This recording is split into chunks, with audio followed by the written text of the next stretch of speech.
வணக்கம். இன்றைய முக்கிய செய்திகள். மீனவர்களுக்கென தனி அமைச்சகம் உருவாக்க வேண்டும்.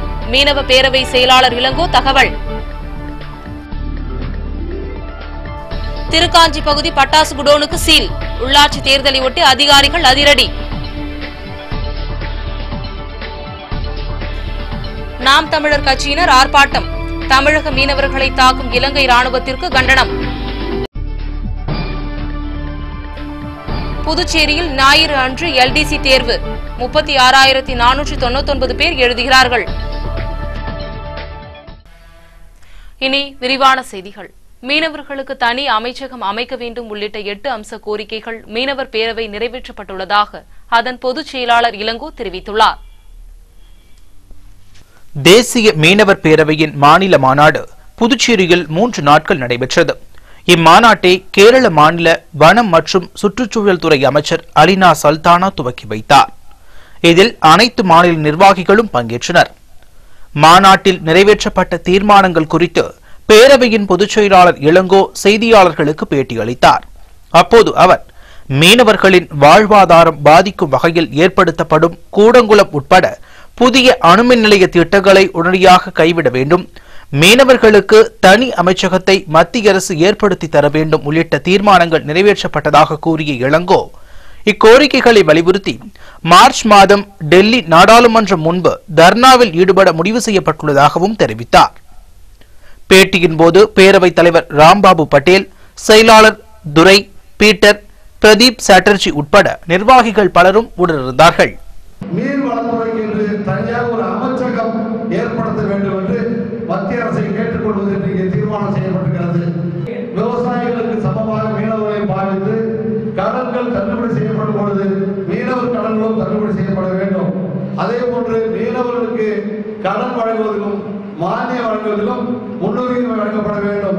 எங்களுடைய இந்த 5 கோரிக்கைகளை வலியுறுத்தி மார்ச் மாதம் முதல் வாரத்தில் பாராளுமன்றத்தில் அங்கே கூட்டம் நடந்து கொண்டிருக்கிற சமயத்தில் இந்தியா முழுவதும் 1000 மீனவ தொண்டர்கள் அங்கே திரண்டு அங்கே ஒரு மாபெரும் தர்ணா போராட்டத்தை 5 நாட்கள் தொடர்ந்து நடத்துவது என்று நாங்கள் முடிவு செய்திருக்கிறோம். உள்ளாட்சி தேர்தலை ஒட்டி வில்லியனூர் அருகே திருக்காஞ்சி பகுதியில் உள்ள பட்டாசு தயாரிப்பு குடோனுக்கு சீல் வைக்கப்பட்டது. புதுச்சேரியில் 3 கட்டங்களாக நடைபெற உள்ள உள்ளாட்சி தேர்தலை முன்னிட்டு அசம்பாவிதங்களை தடுக்கும் வகையில் பட்டாசு தயாரிப்பு குடோன்களுக்கு தேர்தல் முடியும் வரை சீல் வைக்கும்படி மாவட்ட ஆட்சியரும் தேர்தல் நடத்தும் அதிகாரியுமான தீபக்குமார் உத்தரவு பிறப்பித்துள்ளார். அதன்படி வில்லியனூர் தாசில்தார் யஷ்வந்தையா மேற்பார்வையிலான அரசு அதிகாரிகள் திருக்காஞ்சி பகுதியில் உள்ள பட்டாசு தயாரிக்கும் குடோன்களுக்கு சீல் வைத்தனர். இதேபோல் காட்டேரிக்குப்பம், கூனிச்சம்பட்டு ஆகிய இடங்களில் உள்ள பட்டாசு குடோன்களுக்கும் சீல் வைக்கப்பட்டுள்ளது. புதுச்சேரியில் இலங்கை அரசை கண்டித்து நாம் தமிழர் கட்சியினர் ஆர்ப்பாட்டத்தில் ஈடுபட்டனர்.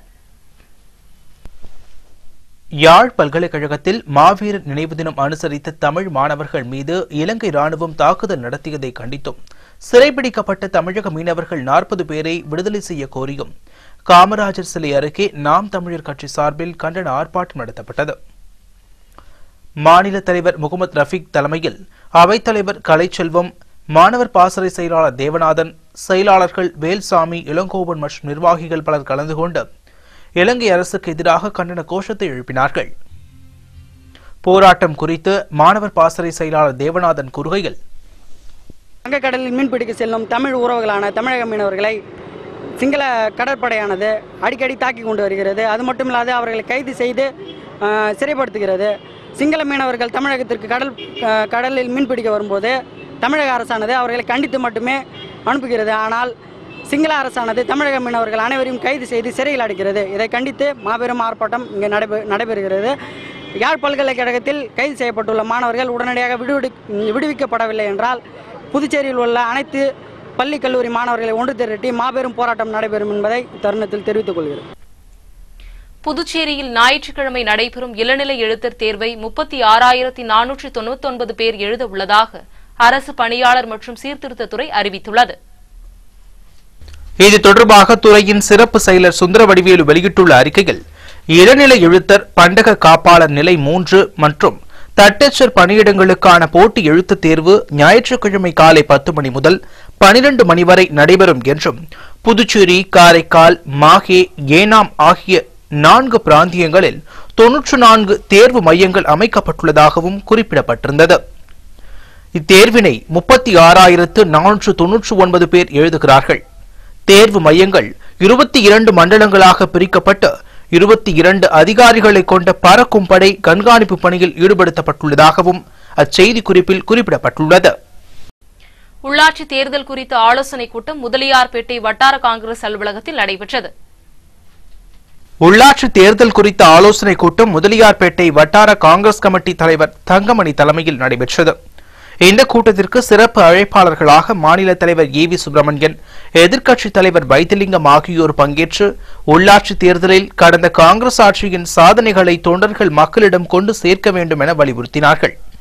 இதில் INTUC கணேசன், மாநில பொதுச்செயலர் வெற்றிச்செல்வம், பொறுப்பாளர்கள் செல்வ கணபதி, கோபி, ஞானசேகர் உட்பட இளைஞர் காங்கிரசார் பலரும் கலந்து கொண்டார்கள். சர்வதேச யோகா போட்டியில் சாதனை படைத்த மாணவர்களுக்கான பாராட்டு விழாவில் அமைச்சர் பன்னீர்செல்வம் பங்கேற்றார். மலேசியாவில் நடைபெற்ற 4வது சர்வதேச யோகா மேளாவில் லாஸ்பேட்டை மைத்திலி யோகா சென்டரில் பயிற்சி பெற்ற யோகா மாணவர்கள் கலந்து கொண்டு வெற்றிகளை பெற்று சாதனை படைத்து வந்துள்ளார்கள். அச்சாதனை மாணவர்களுக்கு பாராட்டு விழா அமைச்சர் பன்னீர்செல்வம் தலைமையில் நடைபெற்றது. இதில் சென்னையைச் சேர்ந்த யோகி ஸ்ரீ அமுத பாரதி மற்றும் பெத்தி செமினார் மேல்நிலைப் பள்ளியின் முதல்வர் ஜான் போஸ்கோ அடிகளார், மைத்திலி யோகா சென்டரின் தலைவர் யோகசாரணி காசியம்மாள் உட்பட பலர் கலந்து கொண்டார்கள். தொடர்ந்து யோகா மாணவர்கள் யோகாசனத்தில் ஈடுபட்டு அசத்தினர். அவர்களை அமைச்சர் பன்னீர்செல்வம் வெகுவாக பாராட்டினார். இவ்விழாவில் யோகா பயிலும் மாணவர்கள், பெற்றோர், உறவினர்கள், நண்பர்கள் பலர் கலந்து கொண்டார்கள்.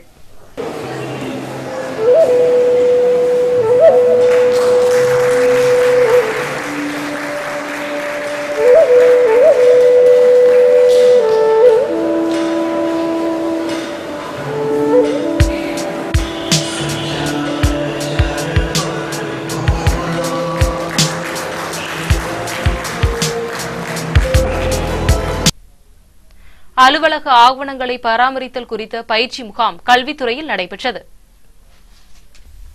புதுச்சேரி மாநில நாட்டு நலப்பணித்திட்ட அலுவலர்களுக்கான பயிற்சி முகாம் கல்வித்துறை வளாகத்தில் நடைபெற்றது. இம்முகாமிற்கு பாரதிதாசன் அரசு பெண்கள் கல்லூரியின் முதல்வர் வரலட்சுமி வரவேற்புரை வழங்கிட மாநில இணைப்பு அலுவலர் குழந்தைசாமி தலைமை தாங்கினார். கல்லூரி நிறுவன செயலறியியல் துறை தலைவர் சோமசுந்தரம், பேராசிரியர் செந்தில் ஸ்ரீனிவாசன் ஆகியோர் அலுவலக ஆவணங்களை பராமரித்தல், வரவு செலவு கணக்கினை நிர்வகித்தல் எனும் தலைப்பில் பயிற்சியினை அளித்தார்கள். இதில் சிறப்பு விருந்தினராக கலந்து கொண்ட சென்னை மண்டல இளைஞர் நல அலுவலர் திருமலை ராஜ்குமார் நாட்டு நலப்பணி திட்ட அலுவலக நடைமுறைகள் குறித்து விளக்கம் அளித்தார். இந்நிகழ்வில் கல்லூரி, மேல்நிலைப் பள்ளிகளை சார்ந்த திட்ட அலுவலர்கள் பலர் கலந்து கொண்டார்கள். உழவர்கரை நகராட்சி ஊழியர்கள் நல சங்கத்தின் செயற்குழு கூட்டம் நடைபெற்றது. உழவர்கரை நகராட்சி நிரந்தர ஊழியர்கள் நல சங்கத்தின் செயற்குழு கூட்டம் நடத்தப்பட்டது. இந்த கூட்டத்திற்கு பொதுச் செயலாளர் பழனிவேலு தலைமை தாங்கிட பொருளாளர் வாழுமுனி முன்னிலை வகித்தார். பொறுப்பாளர்கள் செல்வமணி, ஆறுமுகம், ரகு, ஏழுமலை, முருகன் உட்பட பலர் இக்கூட்டத்தில் கலந்து கொண்டார்கள். நிலுவையில் உள்ள MACPயை உடனே வழங்க வேண்டும், பகுதி நேர ஊழியர்களை தினக்கூலி ஊழியராக மாற்ற வேண்டும், கன்ஃபர்மேஷன் உத்தரவை உடனே வழங்கப்பட வேண்டும் உள்ளிட்ட தீர்மானங்கள் கூட்டத்தில் நிறைவேற்றப்பட்டன. விளம்பரத்திற்கு பிறகு வரும் செய்திகள். மாநில அளவில் நடைபெற்ற பெத்தாங் போட்டி, புதுவை SLC அணி முதலிடம். உள்ளாட்சி தேர்தல் பாதுகாப்பு குறித்து போலீசார் ஆலோசனை, முன்னெச்சரிக்கை நடவடிக்கை குறித்து விளக்கம்.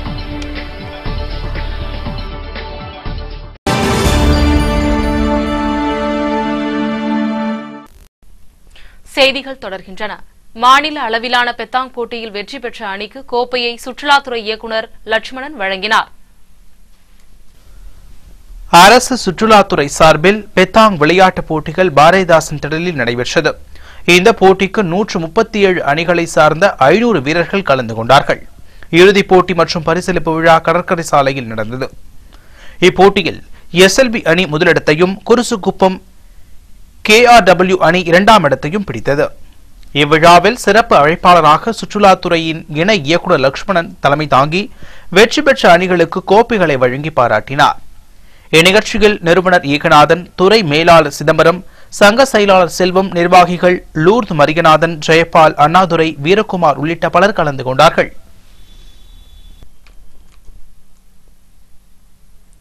உள்ளாட்சி தேர்தலையொட்டி பதற்றமான வாக்குச்சாவடிகளில் முன்னெச்சரிக்கை பாதுகாப்பு அளிப்பது குறித்து காவல்துறை அதிகாரிகளுடனான ஆலோசனையில் முடிவு செய்யப்பட்டுள்ளது.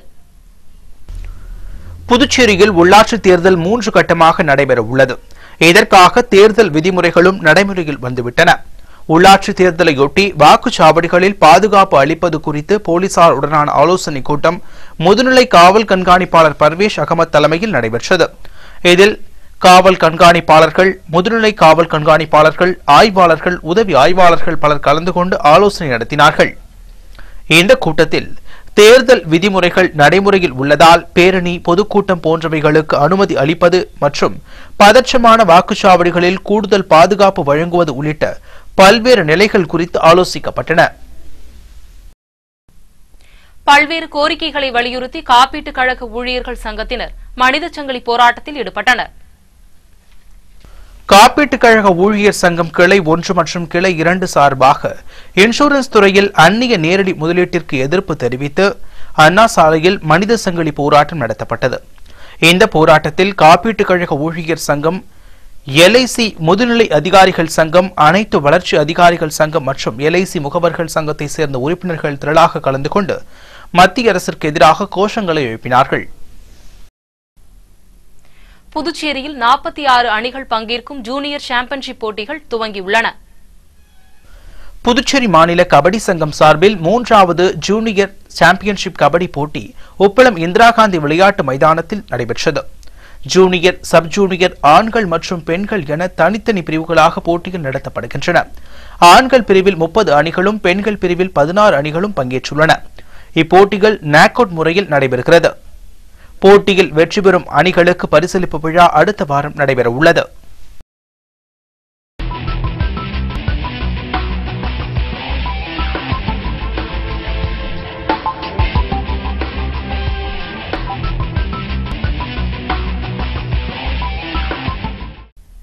தீபாவளி அன்று நவீன செயற்கைக்கோள் வாயிலாக எடுக்கப்பட்ட வரைபடத்தினை அமெரிக்க விண்வெளி ஆய்வு மையமான நாசா வெளியிட்டுள்ளது. அமெரிக்காவின் விண்வெளி ஆய்வு மையமான நாசா VIRS எனப்படும் செயற்கைக்கோள் வழியாக உலக வரைபடத்தினை துல்லியமாக படம் எடுக்கும் தொழில்நுட்பத்தினை பயன்படுத்தி வருகிறது. இந்த செயற்கைக்கோள் அமெரிக்க ராணுவ புவியியல் செயற்கைக்கோள் திட்டத்தின் கீழ் இந்தியாவின் வரைபடத்தினை வெளியிட்டுள்ளது. கடந்த நவம்பர் 12ஆம் தேதி தீபாவளி அன்று எடுக்கப்பட்ட கருப்பு வெள்ளை படம் பல்வேறு சமூக வலைதளங்களில் வெளியாகியுள்ளன. இதில் நாடு முழுவதும் உள்ள முக்கிய நகரங்களில் இந்துக்கள் பட்டாசு வெடித்து கொண்டாடியும் விளக்கு ஏற்றி வைக்கப்பட்டிருந்தது துல்லியமாக தெரிய வந்துள்ளது. இவற்றை தவிர இந்தியாவை ஒட்டியுள்ள பக்கத்து நாடுகளான பாகிஸ்தான், நேபாளம், வங்கதேசம் ஆகிய நாடுகளின் வரைபடங்களும் இவற்றின் எல்லை பகுதிகளும் துல்லியமாக காட்சியளித்தன. இது குறித்து நாசா விஞ்ஞானி ஒருவர் கூறுகையில், இதுபோன்று துல்லியமான வரைபடத்தினை எடுப்பதற்கு என கடந்த 2003ஆம் ஆண்டு நாசா TMSP செயற்கைக்கோள் தொழில்நுட்பத்தினை உருவாக்கியுள்ளதாகவும் அதன் மூலம் முதன்முறையாக இந்திய வரைபடத்தினை கடந்த நவம்பர் மாதம் 12ஆம் தேதி அன்று எடுத்ததாகவும் கூறினார்.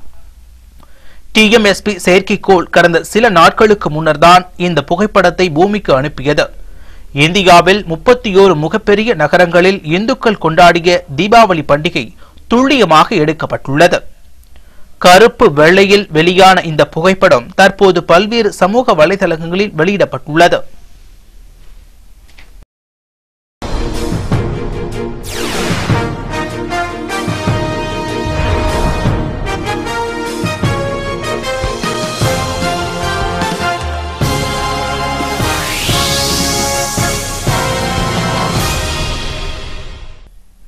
அமெரிக்காவில் எப்போதும் சாப்பிட்டுக் கொண்டே இருந்த காரணத்தினால் பெண் ஒருவர் மரணமடைந்துள்ளார். இதுகுறித்து ஆவணப்படம் ஒன்று தயாரிக்கப்பட்டுள்ளது. புளோரிடாவின் மியாமியை சேர்ந்தவர் டாமினிக் லயனஸ். இவர் கிட்டத்தட்ட கடந்த 20 ஆண்டுகளுக்கு மேலாக வீட்டை விட்டு வெளியே வரவில்லை. ஏன் படுக்கையை விட்டு கூட எழுந்திருக்கவில்லை. அதற்கு காரணம் அவரது எடை 283 கிலோ ஆகும். டாமினிக் முதலில் ஸ்லிம்மாகத்தான் இருந்துள்ளார். ஆனால் 16 வயதில் குழந்தையை பெற்றெடுத்தது முதல் டாமினிக்கின் உடல் எடை அதிகரித்து விட்டதாம். இப்படி படுக்கையிலேயே இருந்த டாம்னிக்கை அவரது குழந்தைகள் தான் கவனித்துக் கொண்டனர். இந்நிலையில் அவருக்கு அறுவை சிகிச்சை செய்து அவரது வயிற்று பகுதியை பெரிதளவு குறைக்க மருத்துவர்கள் முடிவு செய்தனர். ஆனால் அதற்குள் அவர் கடந்த மார்ச் மாதம் இறந்துவிட்டார். இந்நிலையில் அவரது வாழ்க்கை குறித்த ஆவணப்படம் ஒன்றை தொலைக்காட்சி நிறுவனம் ஒன்று ஒளிபரப்பியுள்ளது. இவ்வளவு குண்டான ஒருவர் இருக்கிறார் என்பதே கடந்த 2010ஆம் ஆண்டுதான் ஊடகங்களின் கவனத்திற்கு வந்தது குறிப்பிடத்தக்கது. இதற்கிடையே மருத்துவர்களின் அறிவுரையையும் மீறி டாம்னிக் தான் நினைத்தபடி அதிக அளவு சாப்பிட்டதால் தான் பலியானதாகவும் தெரிவிக்கப்பட்டுள்ளது.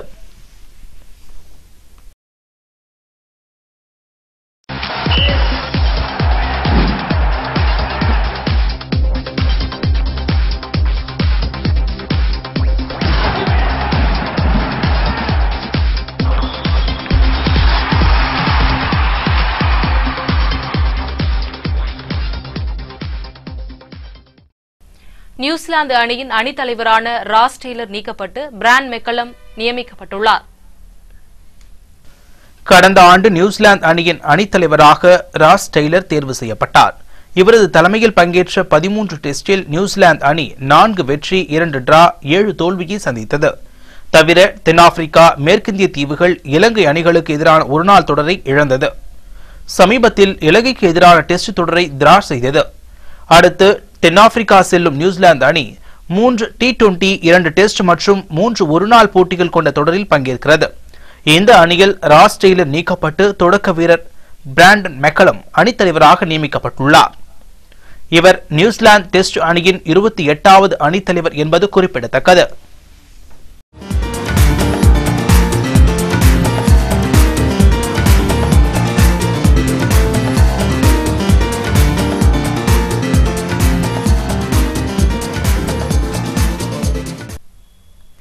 A.R. ரகுமான், வசந்தபாலன் இணையும் காவிய தலைவன் படப்பிடிப்பு விரைவில் தொடங்குகிறது. கோலிவுட்டில் வெயில், அங்காடி தெரு, அரவான் உள்ளிட்ட படங்களை இயக்கியவர் வசந்தபாலன். இவர் தற்போது காவிய தலைவன் என்ற பெயரில் புதிய படத்தை இயக்க உள்ளார். இப்படத்தில் நாயகனாக சித்தார்த் நடிக்கிறார். அங்காடி தெரு படத்திற்கு வசனம் எழுதிய ஜெயமோகன் இப்படத்திலும் வசனம் எழுதுகிறார். மற்ற தொழில்நுட்ப கலைஞர்களை உருவாக்கும் முயற்சியில் ஈடுபட்டு வருகிறார் வசந்தபாலன்.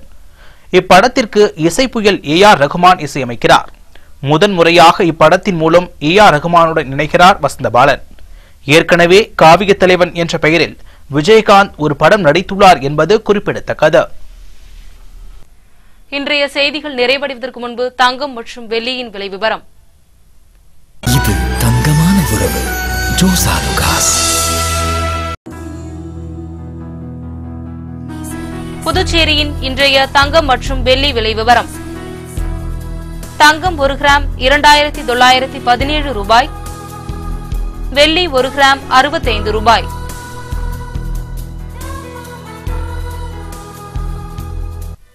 மீண்டும் இன்றைய முக்கிய செய்திகள். மீனவர்களுக்கென தனி அமைச்சகம் உருவாக்க வேண்டும், மீனவ பேரவை செயலாளர் இளங்கோ தகவல். திருக்காஞ்சி பகுதி பட்டாசு குடோனுக்கு சீல், உள்ளாட்சி தேர்தலை ஒட்டி அதிகாரிகள் அதிரடி. நாம் தமிழர் கட்சியினர் ஆர்ப்பாட்டம், தமிழக மீனவர்களை தாக்கும் இலங்கை ராணுவத்திற்கு கண்டனம்.